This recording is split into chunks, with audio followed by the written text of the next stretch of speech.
Assalamualaikum warahmatullahi wabarakatuh. Hello everyone, my name is Muhammad Rastio, NPM 2441164, Kelas Manajemen 24B.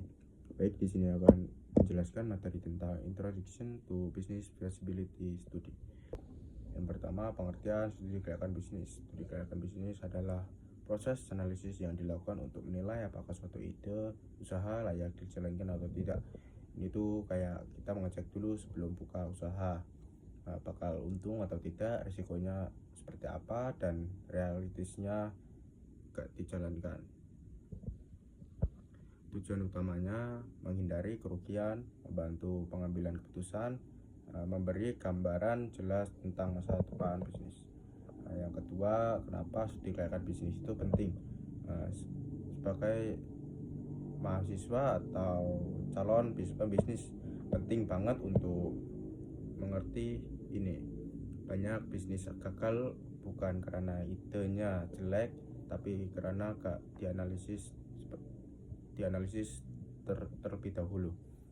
Bisa jadi bahan pertimbangan sebelum investasi. Membantu penyusunan strategi dari awal. Contoh simpelnya seperti mau buka cafe shop, ternyata setelah dicek di lokasi itu udah ada 10 coffee shop, artinya persaingan terlalu tinggi, harus dipikirkan ulang. Yang ketiga, ada tujuan studi kelayakan bisnis. Pengertian beberapa tujuan utamanya, yang pertama, menilai apakah bisnis bisa dihasilkan keuntungan.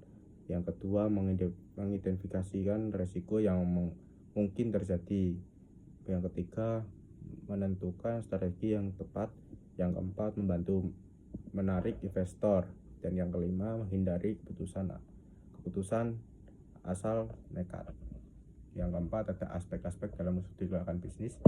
Ini bagian paling penting, biasanya ada beberapa aspek yang dianalisis. Yang pertama, aspek pasar dan pemasaran. Dan di sini kita mencari tahu siapa sih target pasar kita, dan ada gak yang butuh produk kita, dan seberapa besar peluang pasar. Contohnya jualan skincare, targetnya remaja atau wanita, remaja dan wanita. Cek tren dan kebutuhan mereka.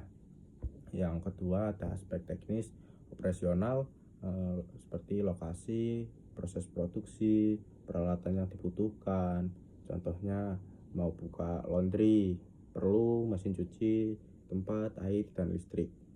Yang ketiga, ada aspek manajemen atau proses organisasi. Siapa yang menjalankan bisnis, struktur tim, dan pembagian tugas. Yang keempat, ada aspek keuangan. Ini yang paling krusial, seperti modal, biaya operasional, estimasi keuntungan, balik modal.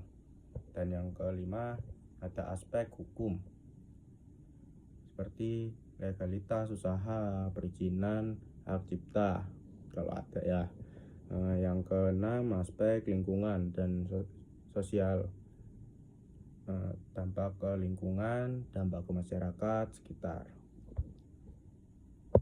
Dan di sini ada yang kelima, tahap studi kelayakan bisnis. Langkah-langkahnya seperti menentukan ide bisnis, mengumpulkan data, menganalisis semua aspek, menarik kesimpulan, dan memberi rekomendasi lanjut atau tidak. Dan kesimpulannya, ada studi kelayakan bisnis adalah langkah awal yang wajib dilakukan sebelum memulai usaha. Dengan melakukan analisis yang lengkap, kita bisa mengurangi risiko gagal, menghemat biaya, membuat keputusan yang lebih rasional.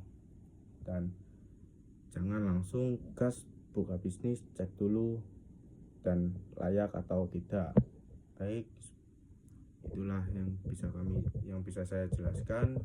Kurang lebihnya, wassalamualaikum warahmatullahi wabarakatuh.